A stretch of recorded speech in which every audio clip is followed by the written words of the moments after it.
It's another Wednesday, which means we're on Warriors Whiteboard Wednesday. And so the topic for today is this idea of Nagare, flow. I'm going to go into that a little bit more, right? So again, if you've been around martial arts, especially soft style or Ninjutsu or whatever, right? You're pretty familiar with this idea, right? Flow, Nagare, right, is one of the three core principles within the art, right? Nagare, flow,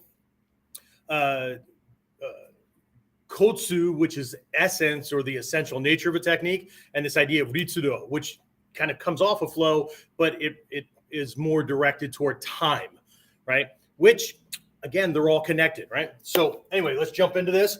I've got 3 for you today, and if we've got the time, just before I started this whole thing, came up with 2 more bonuses. So if we have the time, we'll cover those as well. But let's get on to this, all right? So first, this idea of Nagare, right? Not Nage. Nagare, right? Right? I know Westerners, especially here in the U.S., I can't speak for anybody else, but their ears aren't tuned to certain things, so they'll use this phrase, right, or this term, close enough, right? And be careful with that in the Japanese language because you can be ever so slightly off with the sound and mean something completely different, right? So Nagare, right? Nagare. We're going to go down here through a couple of definitions because they're going to pop up again and again as we go, or we're going to be pointing at that thing, okay? So first, most common definition that everybody finds, right? If you look it up on Google Translate, right? You type in Nagare, it says flow. Great. What kind of flow, right? So in one context, right, we're talking about a flow, like a stream, like flowing water, that kind of thing, right? But it can also point to current, right? Current, okay? Just like electricity flows through wires, right? So we get this general idea, right? But there's another type of flow, okay? If we're talking about people, okay? So it's a flow of people like in a group, okay? One of the exercises I give my students for being able to work with flow and to be able to move quickly, right? In and around obstacles and things like that is to actually move through a huge movement of people, right? Could be at a fair, could be at the mall when it's really, really busy. There's a sale, whatever, right? But the ability to see openings, shifting, open, close, that kind of thing, right? And being able to slip into these things and keep on moving without breaking your stride, right? So, but just a flow of people, okay? Flow of traffic, that kind of thing, right? So now we're talking about things, people, that kind of thing, right? But this also points to this idea of passage, right? Okay, so we're moving in a given direction. Again, could be roadways or whatever, but what I want to talk about here is the idea of passage of time.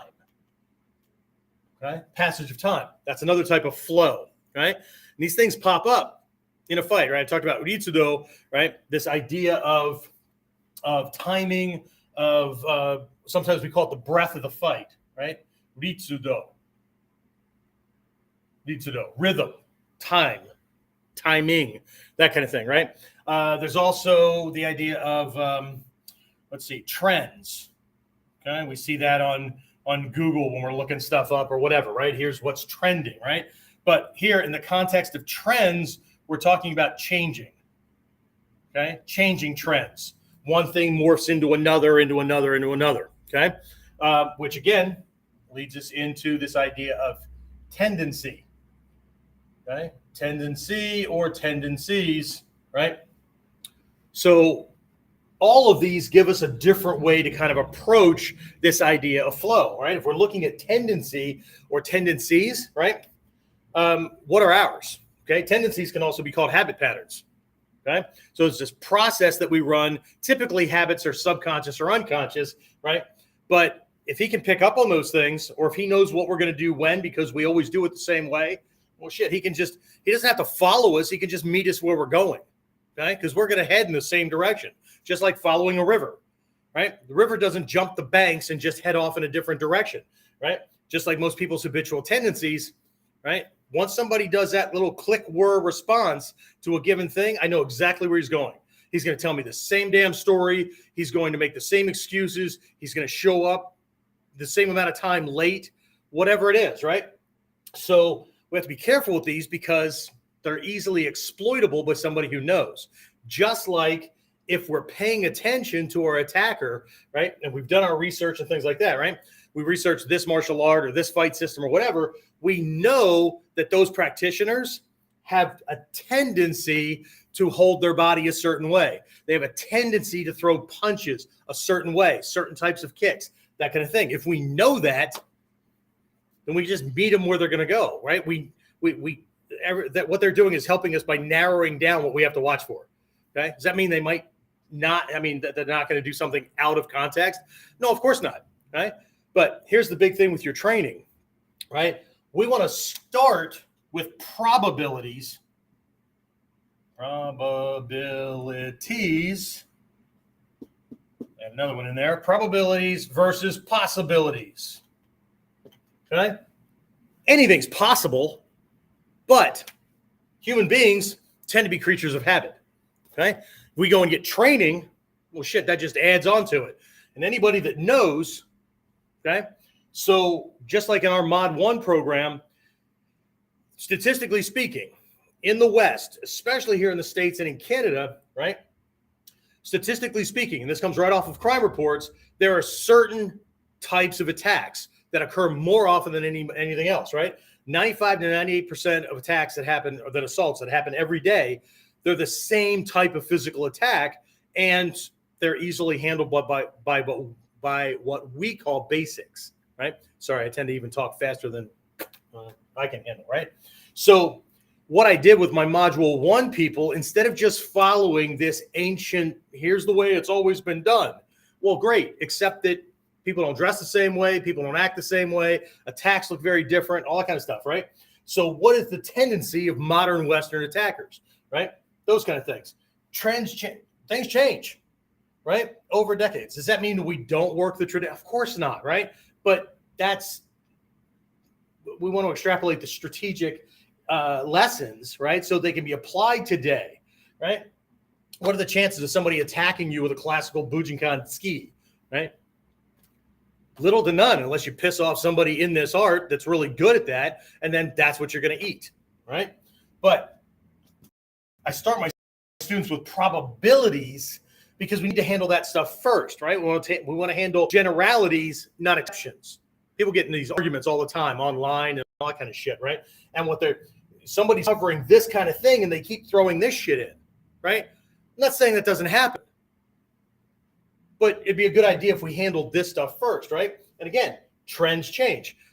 The types of attacks that gangbangers or that different types of criminal elements use, right? Changes, right? There are these trends. It may shift back to other ones. It may morph a little bit or whatever, but, that kind of thing, right? So, again, passage of time is in there and all that, okay? So we'll hit these as we go, but it's important to understand and get a broader feel, right? Hatsumi Sensei has always taught this idea where we don't even have to change kanji in this instance, right? To recognize that most people tend to focus right there. Just like go with the flow, man. It's just like, like go along with what he's doing and match him. And then, right, you could turn the tides on him. But you know what? There's a whole bunch of other things that allow you to do that and that we should be paying attention to as well, okay? And I understand because a lot of folks, the biggest argument is, Sensei, this stuff is all great, but nobody is going to be able to think about all this stuff in the heat of a fight. You're right, okay? But they misunderstand. Here's another word that belongs here. Process. Right? There should be a flow to the process so that somebody can naturally learn something, or they can go from knowing nothing or little to be able to handle that heat of the fight kind of thing. And part of that process, right? It's a flow, right? Part of that process is not just moving through belt ranks, right? I learned this box of toys and then I moved this. No, right?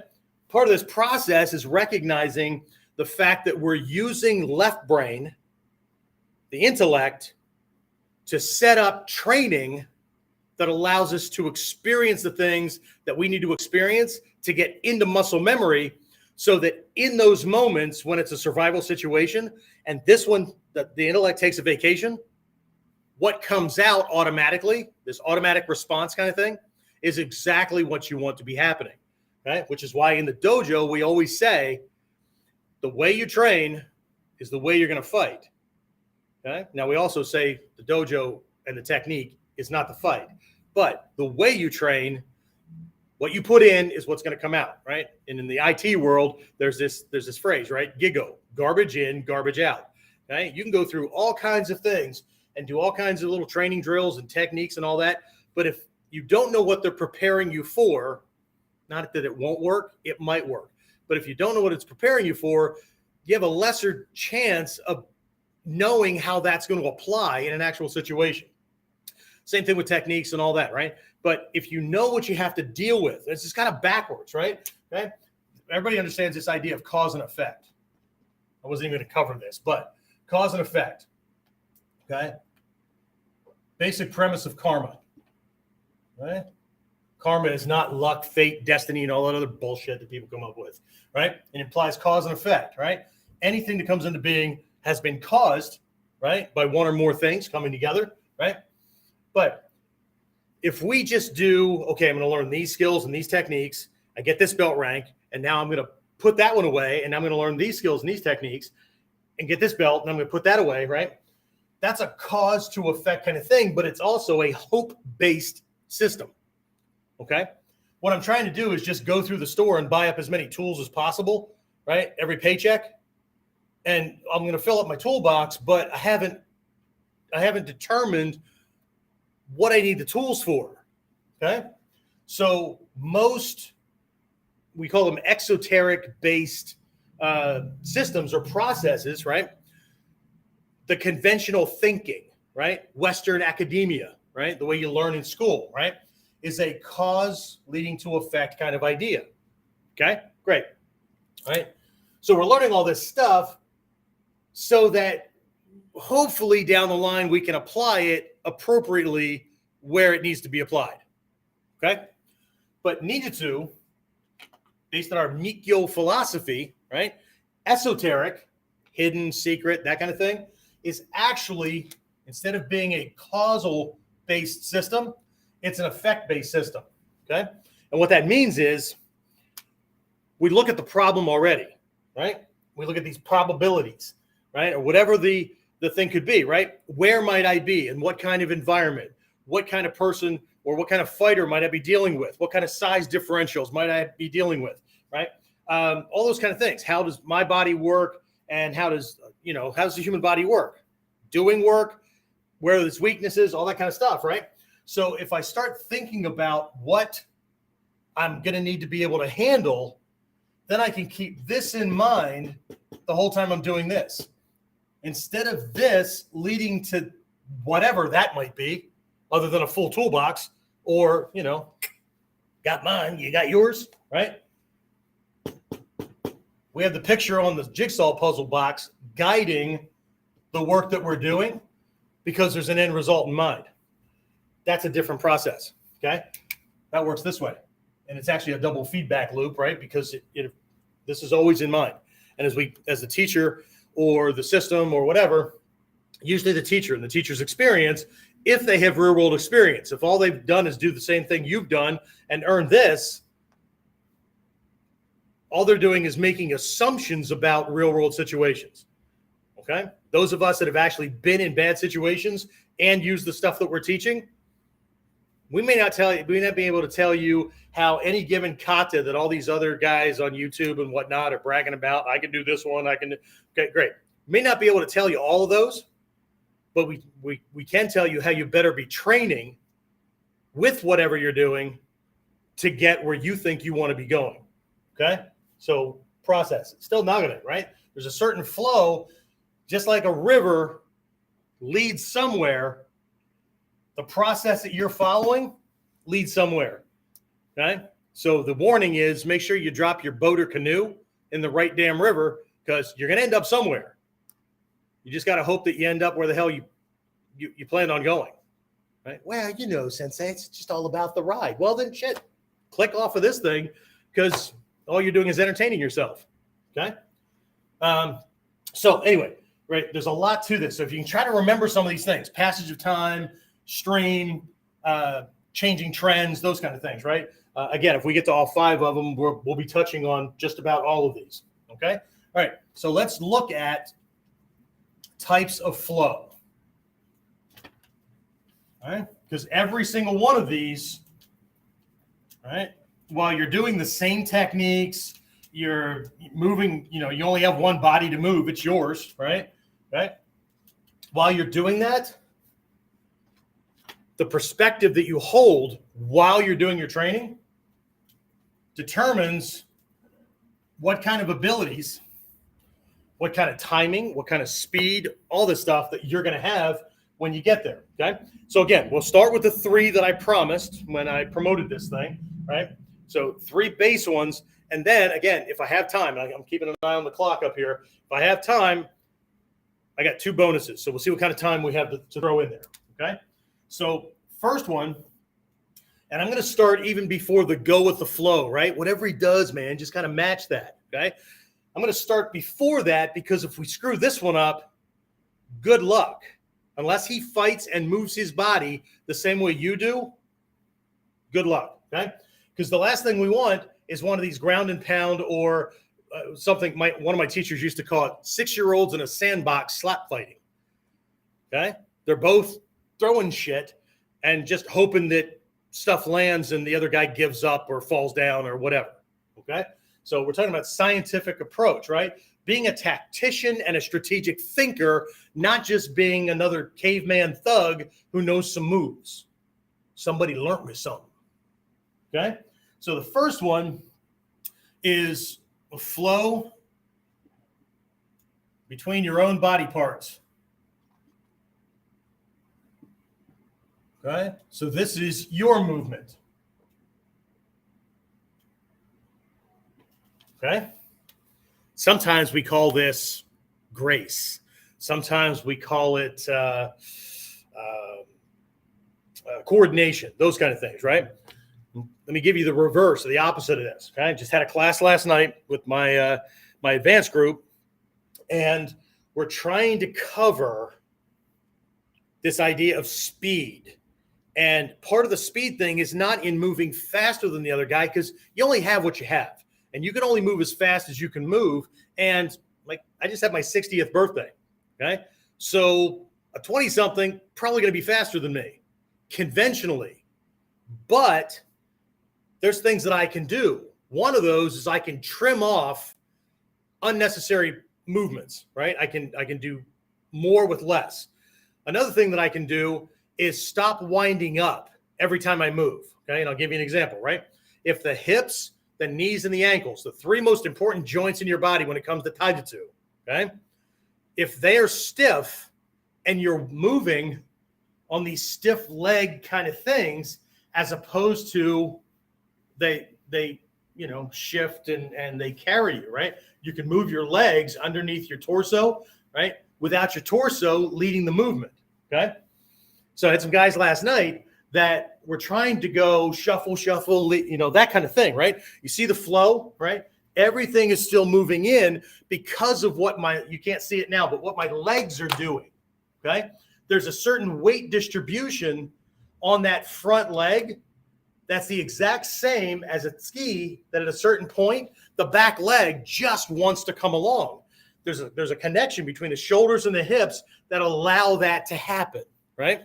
If we move before time, what ends up happening is the body has to do more work to move the leg because it's not a natural part of the walking process. There's that damn word again, right? Okay. That's what I do with my own. There it is. Okay. So, but what these guys were doing was, instead of, right, this flow where they're moving, what was happening, I'll slow it down, right? Because there's not full flexion and shifting across the hips, knees, and ankles, there isn't a greater range of motion, and there's all this stiffness going on.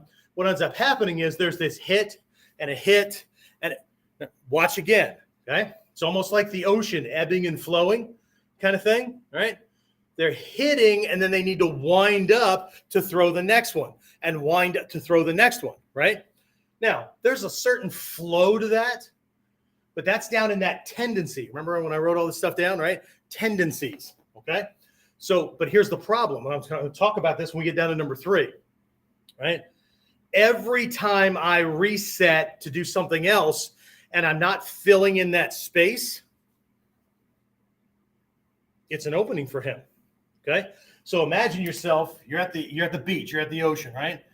All right? That's not the water that you're looking at on the horizon. That's at the edge of the sand, right? So you got all the sand here, right? The ocean's all out here and stuff, right? But here's the edge of the water, right? Looking at the sand, okay? So what you're going to do is you're going to walk up to that and you're going to stick your fingers into the sand just on the other side of that line. And you're going to pull back. What's going to happen? The water's going to chase your fingers. It doesn't hang out and go, oh, I guess I should go, right? You pull this way, it's not going to pull back before it goes in. It just follows. And especially if you, when I say dig in and gouge, you're making the ground surface lower than the water line. It's automatically going to follow in, okay? So, but here's the thing, right? And I don't know, a couple of weeks from now, I have one of the Kuden topics, right? It's mind like water, right? And as your mind is, so is your body. As your body is, so is your mind, okay? So what we're looking at is our body has to be able to flow like water if we're going to fill in the spaces and go with him and all that kind of stuff. Otherwise, what you have are two guys doing their own thing, throwing things out, and every once in a while something lands, okay? So the idea with this, and again, if I have time, one of the bonuses are going to talk about things that you'll be able to do with your body in a fight that have more to do with your fight techniques than just your ability to move, okay? But if you're walking every day, you know, and it's all over the place, I mean, there's a flow to that, right? But if the joints just aren't moving, right? Okay? So anyway, right? So there's this flow between your body parts, okay? And then this also leads into Ritsudo, right? There's a certain type of timing or rhythm, and that has to do with the fact that different parts of your body have different lengths to them. So it's like different size gears, right? If we have a gear that's like this big, I know, nice and rough, right? And it's in contact with a gear that's this big, okay? This gear right here is going to be screaming around while this one's just like, do, do, do, do. It's how your watch works. Well, for those of you who wear mechanical watches, right? It's going to move very, very, very slowly compared to this. Okay. Now that's an extreme example, but it's the same idea. Okay. So at a certain point, right, I introduce my students to this. Whether they practice it or not is on them. Whether you practice it or not, or think any of this stuff is bullshit or not, it's on you. Okay. But the length of this piece is different. See it? Than this piece. From this joint to that joint is shorter than this joint to that joint, which means it takes longer for this to get out there than this. So I need to learn, how do I make that, how do I move these pieces? And this is what Ninpo Taijutsu teaches you. Budo Taijutsu, for those of you who are stuck on that word, right? So from here, right, if I'm doing things the way the average person does, right, I'm actually not as fast, right, as if I lift my elbow. If I lift my elbow, see, I'm using this part to lever that out into place. What most people do is they throw their shoulder and then they throw their hand in a way that the arm kind of arcs. It takes longer to cross an arc than it does a straight line. Okay? From here to here, different length. From hip to knee, from knee to ankle, that kind of thing, right? So some people, right, my body, if you saw me in real time or you've seen any of the videos or whatever, right, you can get over the Buddha part, right, and actually pay attention to the damn lesson, right? What you'd see is that my body is pretty balanced when it comes to length of torso to length of legs. I have another student in class who's almost my height, right? Really long torso, really short legs, okay? Got somebody else about the same height, short torso, longer legs. That all affects timing. It all affects flow, right? If those two people try to copy my exact movement, it's going to feel weird. It's going to be weird, right? Because one person has more leg to move. The other person has less leg to move, so their step is going to be faster, but one has a longer gait, one has a shorter gait. Just all this matters, okay? All right, so first one is flow between body parts, right? Your movement, right? You can also pay attention to him, right? How coordinated is this guy, okay? There's a reason that there's a lack of coordination, okay? Because the brain's just not controlling the parts efficiently, right, and effectively. Yes, we're moving, and yes, we're doing the thing, right? But how much work is it doing to produce that, okay? Second one, this is the one that most people dwell on, okay? This is the flow with, right, his body, right, his attacks, that kind of thing, right? So for this one, this is more like mirroring, okay? Whatever speed he's going, I'm going to match it. Whatever length, okay? Here's where the violation of this shows up, especially for beginners, but I've seen it all the way up. I don't care what somebody's belt color is, right? Beginner mind is beginner mind, okay? So at a certain point in your training, you're focusing on you. Where do you put your foot? Where do you put your leg? How do you make the kamae? That kind of stuff, right? But the next stage of training, you should be focusing on him, okay? Because now you know how to make the kamae. You know where to go. You know your 45, 30 degree, whatever, naname, angling. You know that kind of stuff, right? Okay? But remember the friends I was just talking about or the students I was just talking about? Okay? The guy with the longer legs. Now, some people, long torso, long legs. He's got the longest stride and the greatest reach. Tall, short, doesn't matter, okay? He has the longest reach. It's basic physics. I know, I have weird hobbies, okay? But if every time I go to kamae, let's say I'm using Seigan or Ichimonji, right? If every time I go, I always step based on my initial starting point, so I always end up going to the same place, then what I'm going to find is that works well against some students, probably even most students or most training partners. But then I'm going to get somebody who's maybe they just came from gymnastics, or they stretch a lot, or they do yoga, or they're just a naturally flexible person, regardless of whether they have longer legs than me. He's just moving and using more of his joints, his leg joints, to get a greater depth, okay? In Ninjutsu Sensei's dojo, there's this one word that pops up more often than anything else, okay? The English translation is deeper. Bend your knees and drop, deeper. When you plunge in, deeper. When you go to execute a technique, deeper, right? Okay? So, but if I always step for me, right, and this guy's got a greater range of, greater reach, I may not duck the punch. Yeah, Sensei, but we're going off at an angle. Yeah, great. So I move off and he misses, but how many people train that if, and again, not for beginners, right? This is not to overwhelm beginners. Let's say I reach in with a punch, right? And my partner moves off and misses that, right? And we're not even talking about punching him in the face with the other hand yet, okay?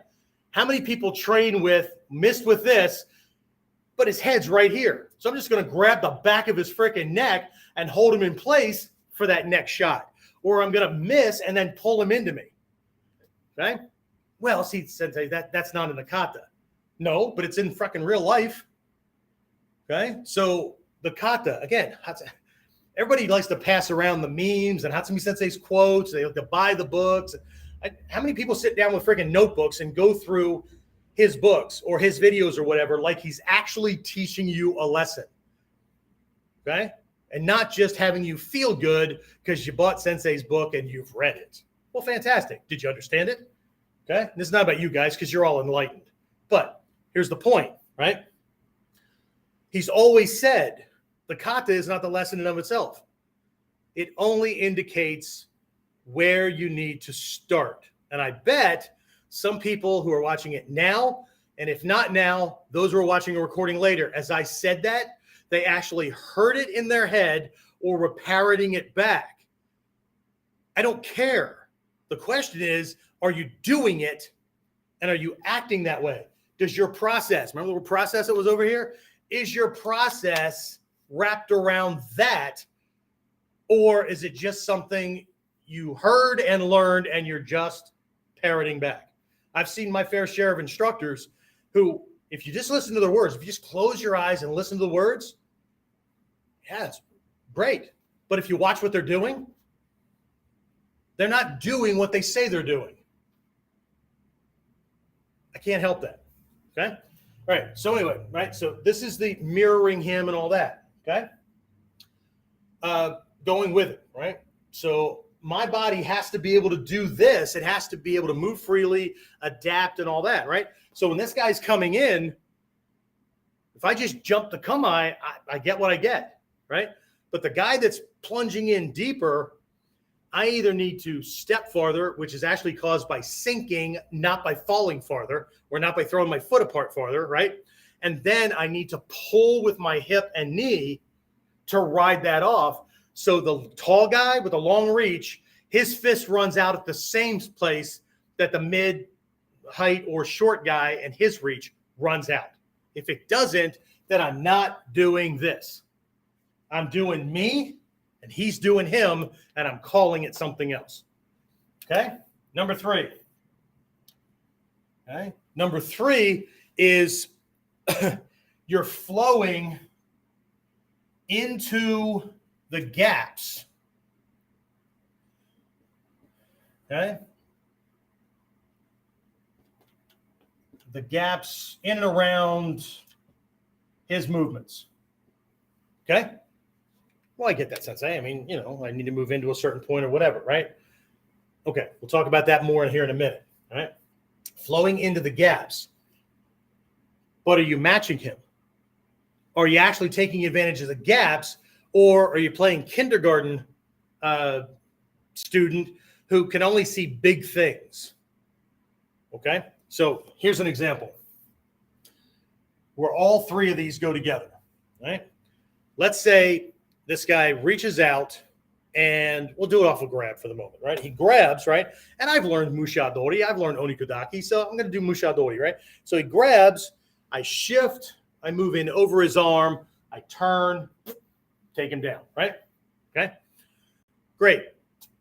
What attacker on the street is going to grab you and let you do that technique? You're going to need to do distractions. You're going to need to do whatever so that you get this minimal bend that has to happen and a disengagement in the shoulder to be able to apply the technique. And the hand and arm need to be lined up with the shoulders a certain way so that you don't end up with ish. Okay?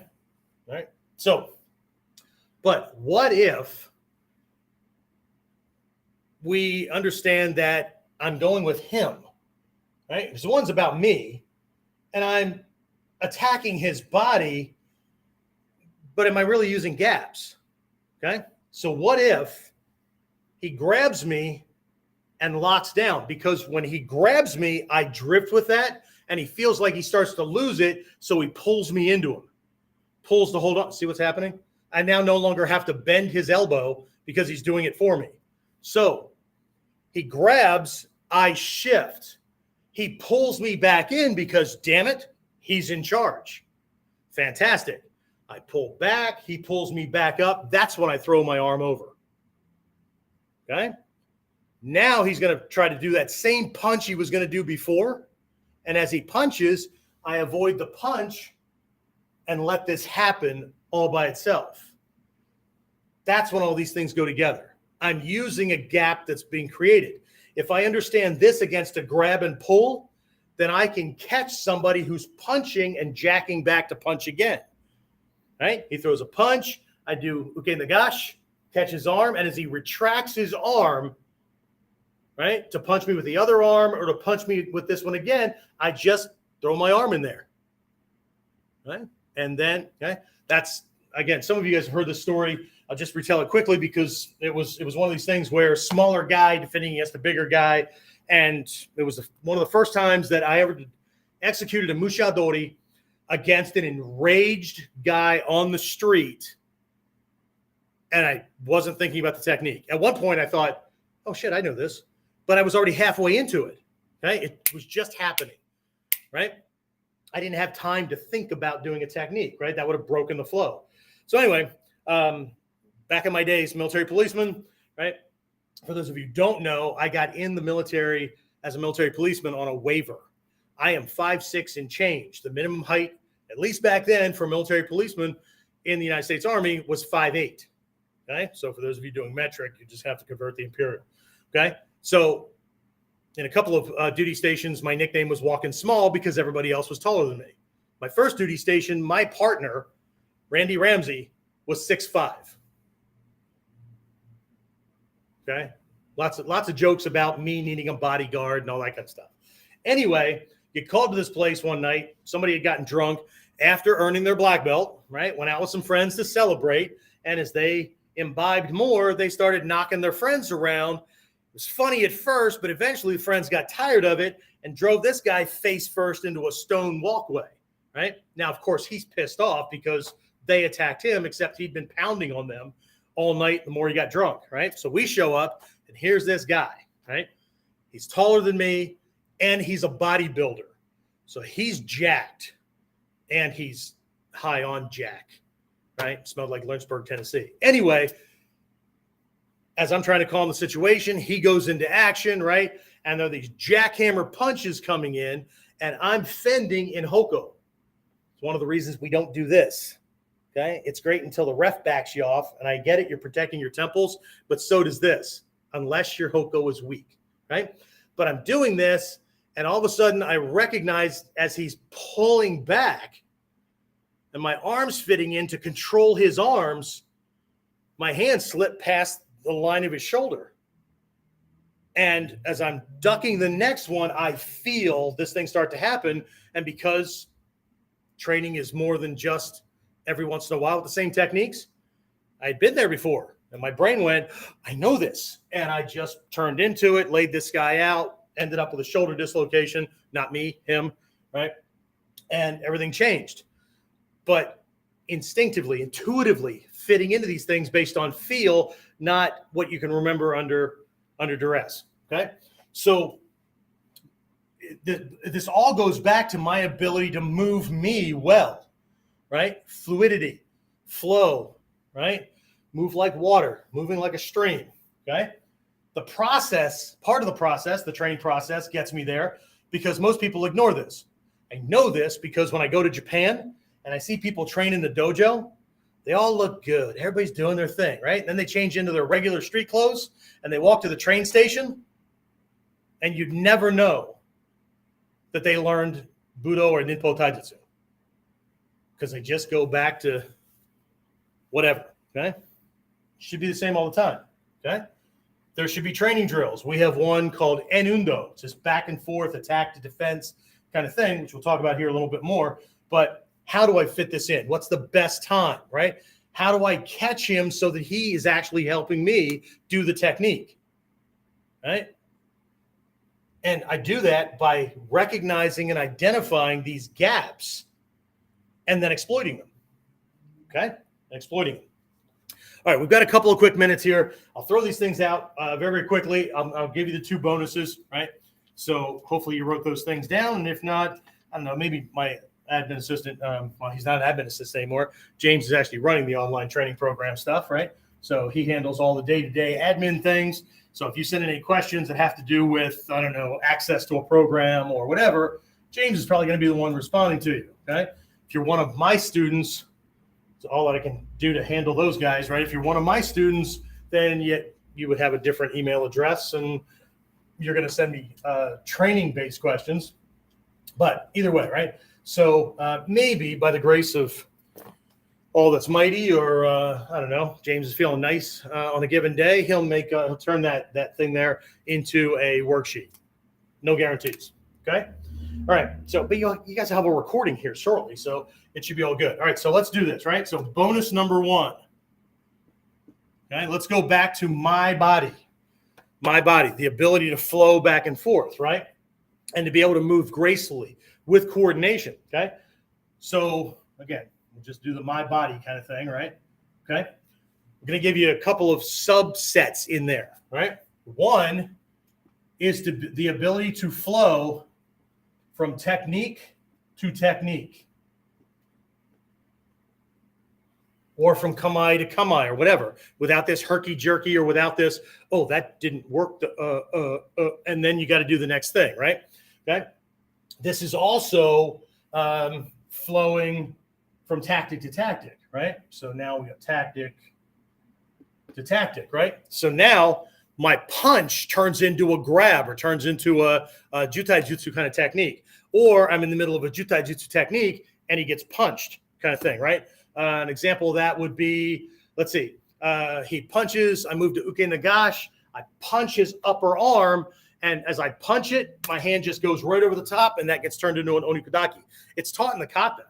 Unfortunately, people tend to do their kata like step by step, right? They're not paying attention to gaps. They're not paying attention to timing opportunities. Or they're bringing their old martial arts training in where the punch is done like this. They forget that they're punching through, right? So, and then which part of my fist is best for that kind of thing? If I'm hitting up here, if I hit square, it's going to break because I have to go up or over and I have to make a decision. But if as I'm moving in, I hit with these lower 2 or 3 knuckles high on the side of the bicep, now it's going to hit and glance over. So I'm still getting the effect where the limb is getting shut down.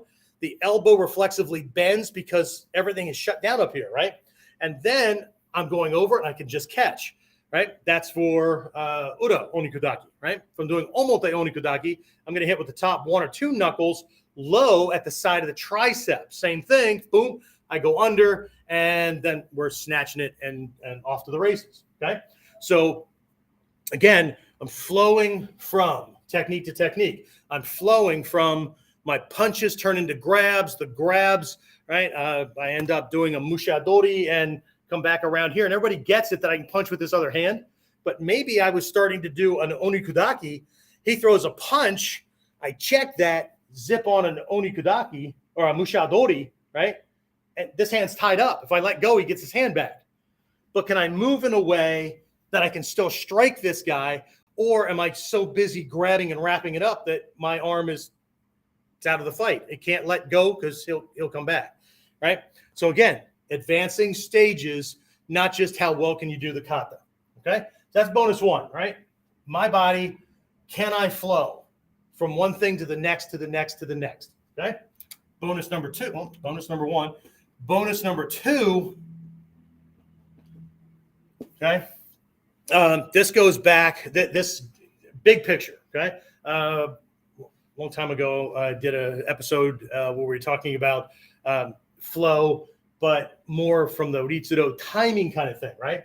And so if we can understand, right, that this guy throws a punch, right? So there's this term that we use, en-undo. En is a circle, and undo is a drill or exercise, right? So it's not that we're moving in a circle. Sometimes we are, but what it is a back and forth, and it really focuses on flow. So he throws a punch, I drop back, right? And then I come back in on him. So it's a defense to offense transition, right?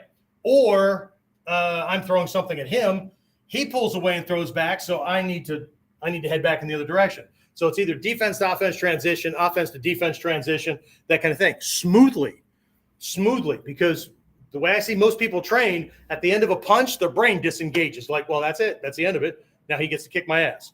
Or at the end of a technique, people will end a technique and then help their partner back up off the ground, instead of I end the technique and then I either back out or I move into a natural lock, because I'm not standing here assuming that he's dead. And then he snaps my knees out from under me, okay? So what we're really looking at here is this flowing. There's a natural flow in the grand scheme of things. In the advanced levels of our training, we need to drop this moralistic definition of things where attacker, right? We call the guy who's punching us, right, the attacker, but that means bad guy. Okay? And the other guy, right, defender, I know we have uke, tori, whatever, okay? But the defender is what? That's the good guy. He's the guy that's supposed to win. But what if hint, hint, nudge, nudge, headbutt you in the face. What if a kata is a snapshot in time in a fight? And what if, just like witnesses, right? The fight's going on, witnesses turn and see you throwing the punch, but he had already thrown 3 things at you, you defended, and they heard a scuffle, but in the delay in turning, by the time they turned, they see you throwing the punch to the face. What are they going to tell the cops? You're the attacker. Okay? Your training does take that into account, right?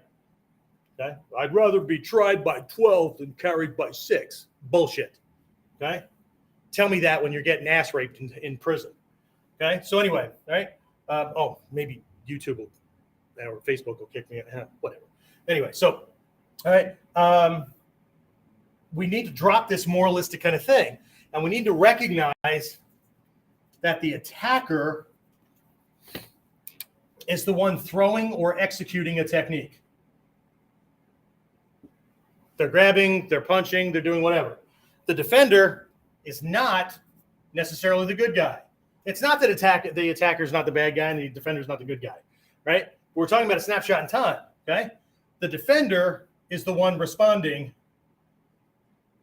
right, and dealing with that incoming attack. So there's this whole other flow, right? The flow is that for us, right? There is a flow where we go from designation, right? The attacker may throw this thing in to initiate the fight, but I do something to ride that off to neutralize it, and then don't I throw something back at him?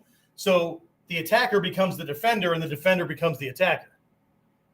Not moralistic. The attacker now has to deal with the shit that I'm throwing back after I neutralize the stuff, and I need to go on the attack after I've neutralized it. And there's this back and forth flow, right? Ritsudo, the breath of the fight, right? Where there's this back and forth kind of thing until, well, we don't need the back and forth stuff anymore. I wrote a little note to myself down here. Okay, so it's kind of a bonus 2A. We'll call it 2A, right? 2A is playing with this, but it goes back to all of these things, right? The better I am able to do these things, I can ride him off. I can go with his timing. I can fit in with his timing, all that kind of stuff, right? The next level beyond that is disrupting the timing. Maybe 2 R's, right? Disrupting the timing, okay? So I'm going to change it, right?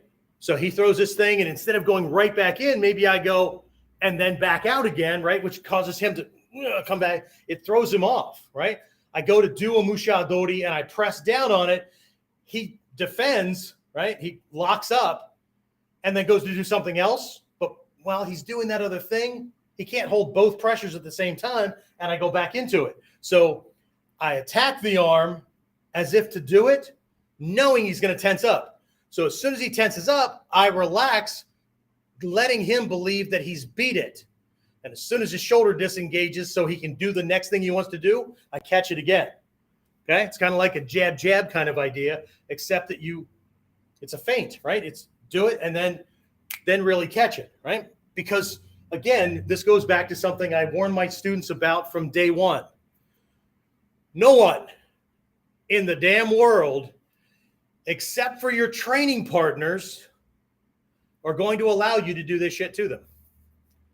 They're going to resist. They're going to try to escape, right? They're going to try to hit you first, right?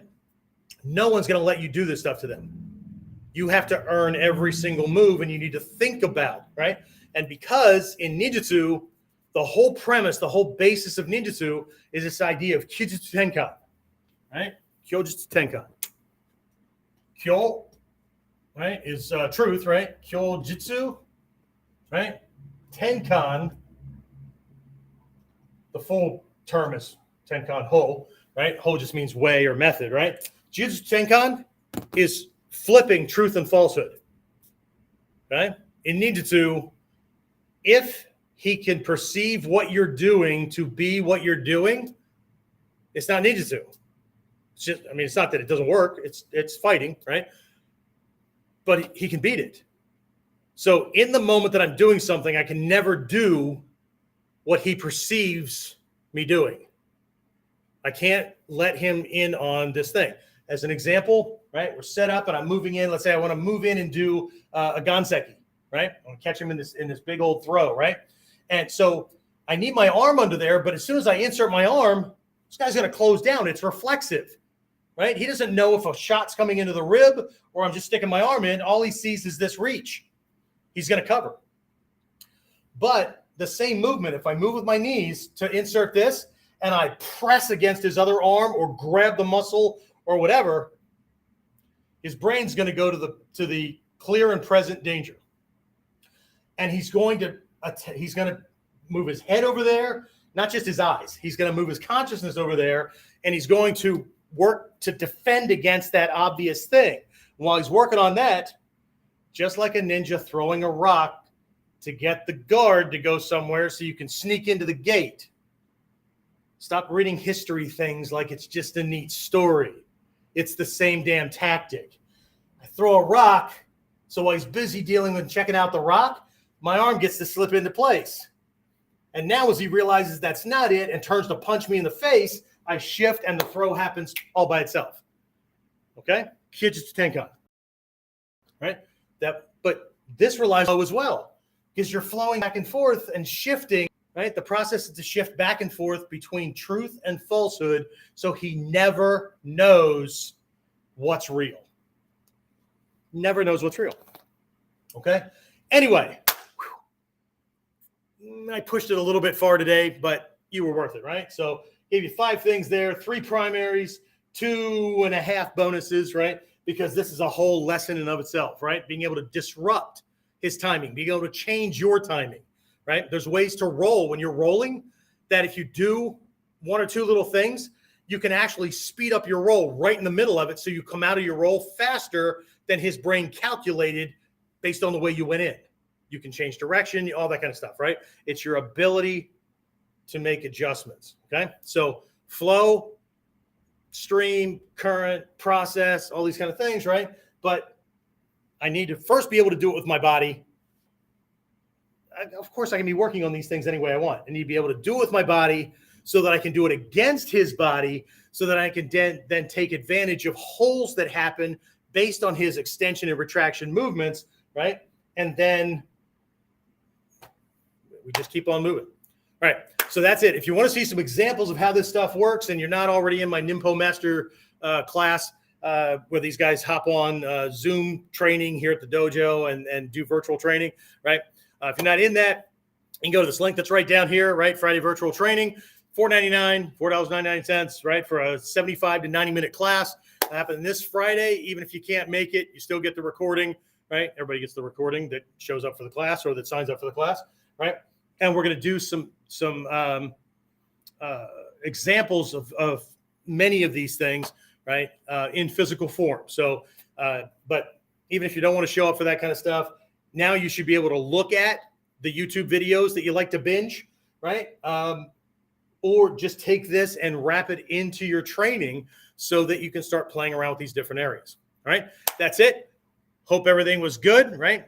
Hope you've been checking out the new t-shirt my wife got me for my birthday because she knows me. Anyway, so that's it. I'll talk to everybody again next week on Warriors Whiteboard Wednesday. See you then. Train hard.